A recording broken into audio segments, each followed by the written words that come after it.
Next and physics का last derivation है Bohr's atomic model. Bohr's atomic model के जो रिजल्ट्स हैं वो अक्सर हर बार पूछे जाते हैं और इन पर न्यूमेरिकल भी पूछा जाता है। तो पोस्टुलेट्स क्या थे एक बार आओ देख लेते हैं। पहला पोस्टुलेट था, अगर पढ़ा होगा, कि इलेक्ट्रॉन सर्कुलर पाथ में रिवॉल्व करते हैं और उनके लिए रिक्वायर्ड सेंट्रीपिटल जो फोर्स होता है वो क्या होता है, न्यूक्लियस और इलेक्ट्रॉन के बीच में लगने वाले फोर्स ऑफ अट्रैक्शन से मिल जाता है। तो बताओ न्यूक्लियस के ऊपर जो चार्ज होता है वो कितना होता है, ZE, Z अगर उसका एटॉमिक नंबर है तो प्लस ZE चार्ज हो गया। इलेक्ट्रॉन के ऊपर चार्ज कितना होता है, -E। तो अगर इन दोनों के बीच में फोर्स देखा जाए, मान लेते हैं R रेडियस पर रिवॉल्व कर रहा है, तो उस केस में क्या होगा, कूलॉम्स लॉ से लिखें तो 1/4πε0 ZE × E divided by r²। और ये रिवॉल्व कर रहा है तो सेंट्रीपिटल फोर्स सेंट्रीफ्यूगल फोर्स के बराबर होता है, तो उसको बराबर कर दिया mv²/r के। ठीक है। दूसरा पोस्टुलेट्स क्या था, बोर्ड ने बताया था इलेक्ट्रॉन सभी ऑर्बिट में रिवॉल्व नहीं करते, केवल उन्हीं ऑर्बिट में रिवॉल्व करते हैं जिनमें उनका एंगुलर मोमेंटम h/2π के बराबर या फिर उसका इंटीग्रल मल्टीपल होता है, जहां पर n क्या होता है, तो n होता है principal quantum number. Principal quantum number पढ़ा होगा, quantum number, principal quantum number. ठीक है।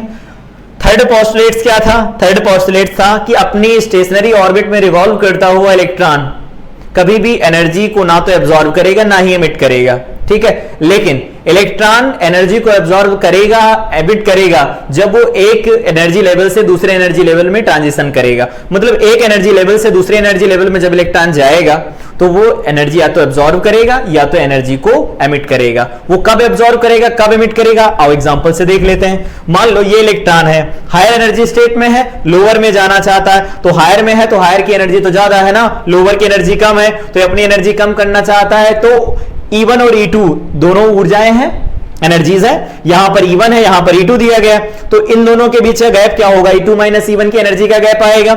इसी बीच की एनर्जी के गैप का फोटोन यहां से एमिट होगा और यहां से एनर्जी कम कर देगा, इलेक्ट्रॉन जो होगा वो लोअर एनर्जी लेवल में चला जाएगा। इसी तरह से अगर देखें लोअर एनर्जी लेवल में है, हायर एनर्जी लेवल में जाना चाहता है, तो इलेक्ट्रॉन को एनर्जी चाहिए, एनर्जी चाहिए, इसका मतलब ये फोटोन को एब्जॉर्ब करेगा। तो E2 - E1 एनर्जी का फोटोन ये एब्जॉर्ब करेगा, तो E2 - E1 की एनर्जी का फोटोन एब्जॉर्ब होगा। तो यहां पर देखो लिखा E2 - E1 जो होगा hc/λ होगा। एब्जॉर्ब फोटोन या फिर एमिटेड फोटोन की वेवलेंथ निकालनी हो तो ये फार्मूला लगा सकते हैं आप, एनर्जी ऑफ एमिटेड और एब्जॉर्ब फोटोन इस तरह से निकाल सकते हैं। ठीक, ये पोस्टुलेट्स हैं, इनके बिहाफ पर हम कुछ रिजल्ट्स निकालने वाले हैं इन दोनों इक्वेशन का यूज करके। तो देखो यहां पर r लिखा, यहां r² लिखा, तो एक r से एक r को कैंसिल करवा दो, फार्मूला बन जाएगा 1/4πε0 ZE² divided by r mv²। ठीक। दूसरा रिजल्ट क्या था, दूसरा रिजल्ट था mvr = n × h/2π, तो वही लिखा गया।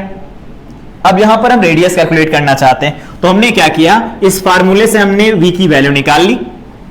v की वैल्यू निकालेंगे तो क्या आएगा, NH, तो NH divided by 2π, m into में r, तो 1/m इंटू में r। इस वैल्यू को हमने पुट कर दिया इक्वेशन फर्स्ट के अंदर। ठीक है।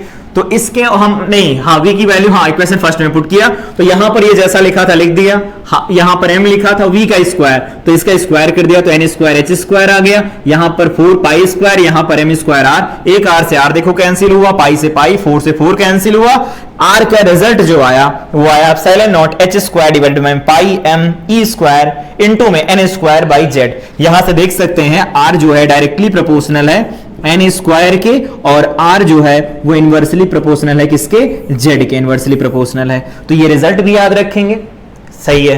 तो इस तरह से हम r कैलकुलेट कर सकते हैं। यहां पर ये जो ब्रैकेट के अंदर लिखा है इसको बोला जाता है r0। ठीक है। इस r0 की वैल्यू क्या होती है, तो इस r0 की वैल्यू 0.529 वैसे होता है, लेकिन 0.53 आप रख सकते हैं। n² ये किस में आएगा, एंगस्ट्रॉम में आएगा। Z की वैल्यू 1 ले लेंगे फॉर हाइड्रोजन एटम, अगर कोई Z की वैल्यू होगी तो वो Z की वैल्यू भी यहां रख सकते हैं। ठीक। अब क्या करना है, R की वैल्यू हमें मिल गई, अब हम निकालना चाहते हैं स्पीड क्या आएगी nth ऑर्बिट में। तो उसके लिए क्या किया, ये R की वैल्यू जो निकल के आई यहां पर ये वैल्यू, इसको पुट कर दिया इक्वेशन सेकंड के अंदर।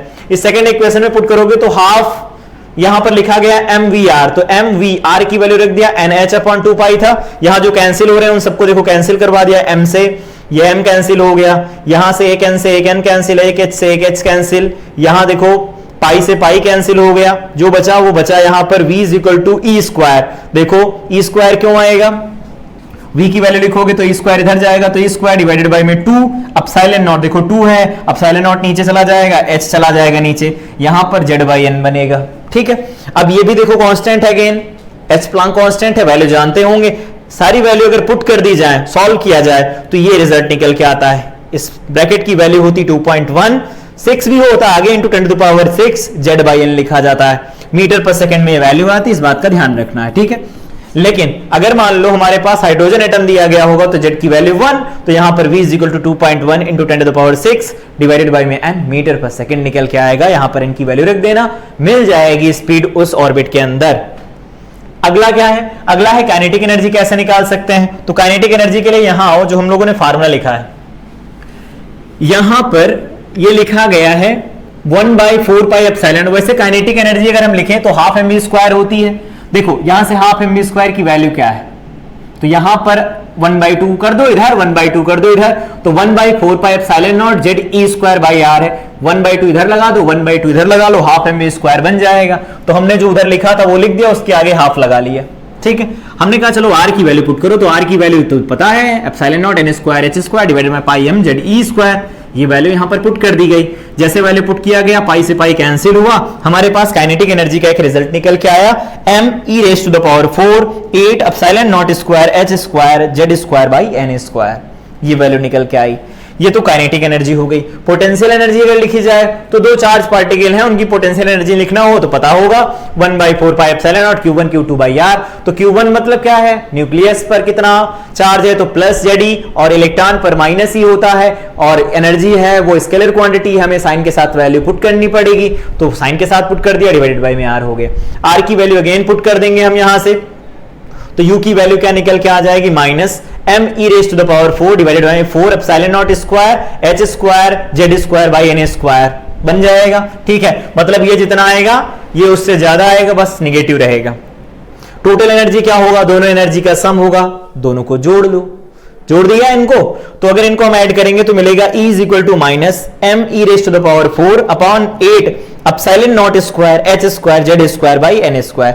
जो ब्रैकेट में लिखा ये ठीक नहीं लग रहा है, वैसे एनर्जी तो निकल आई, लेकिन इस ब्रैकेट को ठीक करने के लिए हम यहां पर एक कॉन्सेप्ट लेकर के आएंगे, रेडबर्ग कांस्टेंट। क्या होता है रेडबर्ग कांस्टेंट, देखो पहले यहां पर था m e raise to the power 4 8 epsilon naught square h square, हमने क्या किया hc से ऊपर नीचे मल्टीप्लाई करवा दिया, तो यहां पर z square by n square हो गया।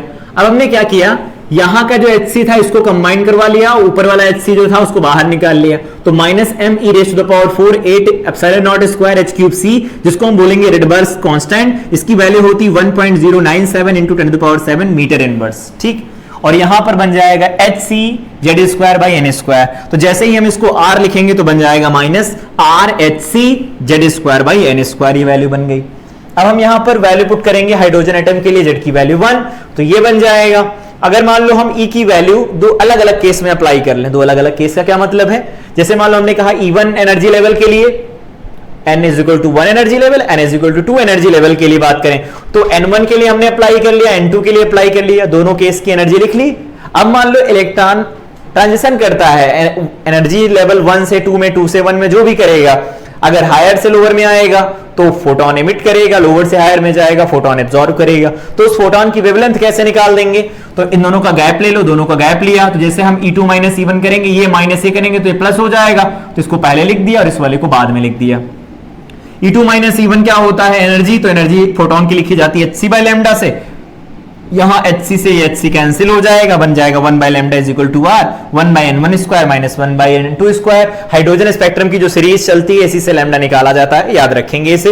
अगर मान लो z भी दिया हो तो z दिया हो गया तो 1 by lambda is equal to z square n2 में r, यहां बन जाएगा 1 by n1 square minus 1 by n2 square. ठीक है, अब अगर हम RH की वैल्यू कैरी नहीं कर पा रहे, इतना ज्यादा कैलकुलेशन हम नहीं लेके चल पा रहे हैं, तो RH की वैल्यू याद रखो इलेक्ट्रॉन वोल्ट में होती 13.6, तो यहां से एनर्जी निकल के आती is equal to minus 13.6 Na square लिखा जाता है। ठीक है, कम से कम आपको E1 E2 E3 E4 इतने एनर्जी कम से कम याद होनी चाहिए, तो माइनस 13.6 आएगा पहला, माइनस दूसरा क्या आएगा, तो यहां पर रखेंगे 4 3.4 और उसके बाद आएगा 1.51, ठीक है, और यहां पर माइनस ये कितना आएगा 0.85 इलेक्ट्रॉन वोल्ट। कम से कम इतनी एनर्जी आपको याद होनी चाहिए, क्योंकि इलेक्ट्रॉन कहां से कहां जा रहा है ये आप तुरंत बता पाएंगे अगर इतनी एनर्जी आपको याद है तो। रख करके एन की वैल्यू 1 2 3 4 5 रख के देख लेना, जो भी रिजल्ट आएगा वो याद रख सकते हैं। तो इस तरह से एनर्जी का फार्मूला निकाला जा सकता है। हाइड्रोजन एटम के लिए एनर्जी लेवल काम करेगा।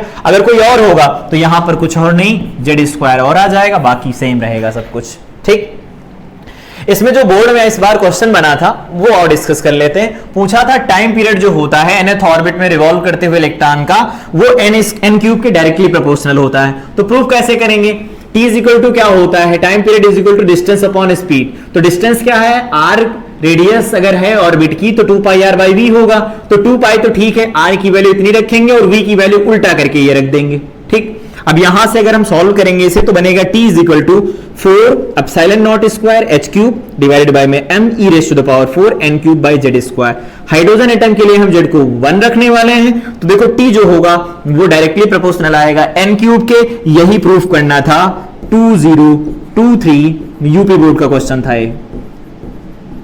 ठीक है, तो चाहे जिस बोर्ड में आप पढ़ रहे हो डेरिवेशंस इंपॉर्टेंट है, आपको याद होने चाहिए। यहां पर जो टी नॉट लिखा जाता है, जो ब्रैकेट है इसको टी नॉट लिखते हैं, और इस टी नॉट की वैल्यू होती है 1.51 इंटू 10⁻16 सेकेंड्स।